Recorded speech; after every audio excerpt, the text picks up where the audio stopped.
हमारी कठिनाई ये नहीं है कि हम व्यापारियों के लिए क्या करते हैं, क्योंकि हमारी तो छवि है सालों से कि भाई ये पॉलिटिकल पार्टी तो व्यापारियों की पार्टी, ये छवि ऐसे थोड़ी नहीं होगी।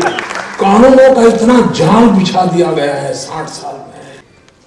कभी कभी मुझे लगता है कि देश में एक ऐसा कानून बनाने की जरूरत है जिसमें एक नया कानून तब बनेगा जब 10 पुराने कानून खत्म करोगे। कितना बड़ा कानूनों का जाल बन गया है, और इसलिए कानून सरल हो, सहज हो, सामान्य व्यक्ति को ताकत देने वाले हो। रियलिटी तो यह है कि सरकार हो या व्यापारी हो, किसान हो या मजदूर हो, हम सब देश के लिए काम करते हैं। एक आमूलचूल परिवर्तन की आवश्यकता है, और इसलिए पूरे सरकार नाम की जो मशीनरी है, प्रधानमंत्री से लेकर के गांव में चपरासी तक, उसके कायाकल्प की जरूरत है।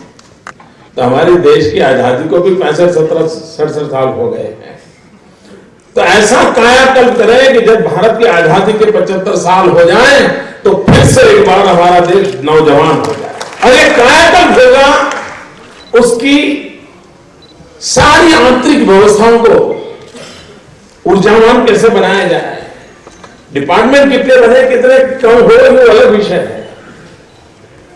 और सचमुच को ये तो लगता है कि ये देश दिल्ली में चलाने की फैशन बंद होनी चाहिए।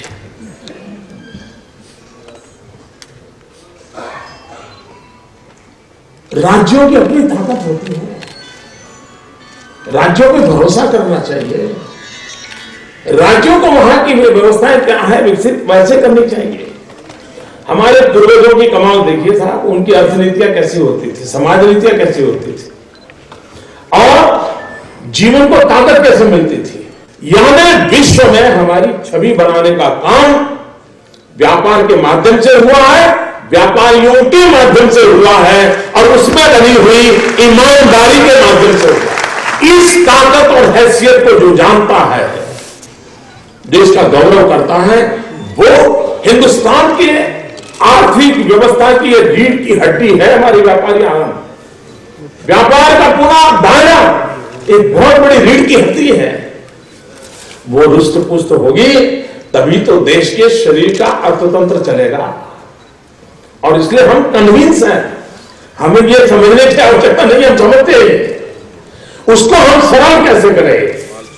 अब आप जानते हैं जब भी हम आएंगे, हमने एक वैश्विक जो चैलेंजेस हैं व्यापार जगत में,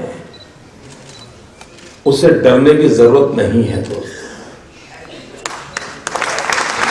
इसको हम अपॉर्चुनिटी में कन्वर्ट करें।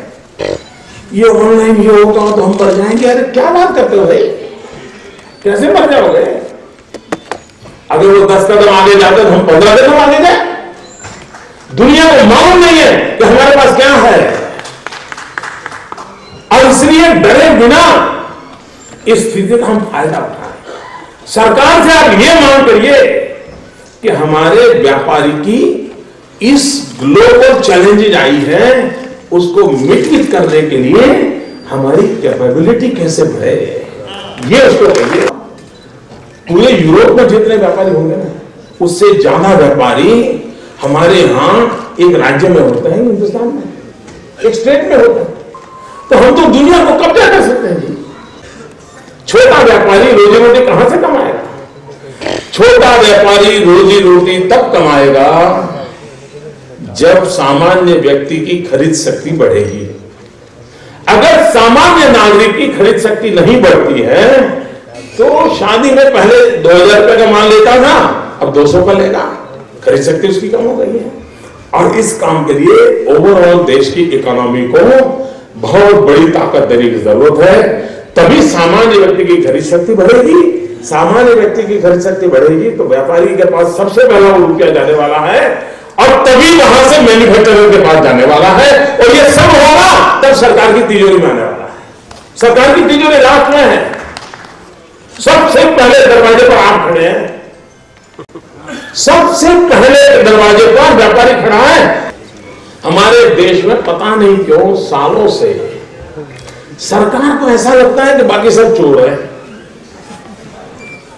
इनकम टैक्स वाले को लगता है सारी दुनिया चोर है। देश ऐसे नहीं चल सकता। ये सरकार हो या समाज हो, व्यापारी हो या व्यवस्था हो, एक दूसरे पर भरोसा होना चाहिए, भरोसे से शुरुआत होनी चाहिए। उसके बाद जो कमियां आती हैं तो उस कमियों के लिए कानून आता है। कानून से समाज नहीं चलता है, भरोसे से व्यवस्थाएं चलती है, व्यवस्था टूटती है, वहां कानून एंटर होता है।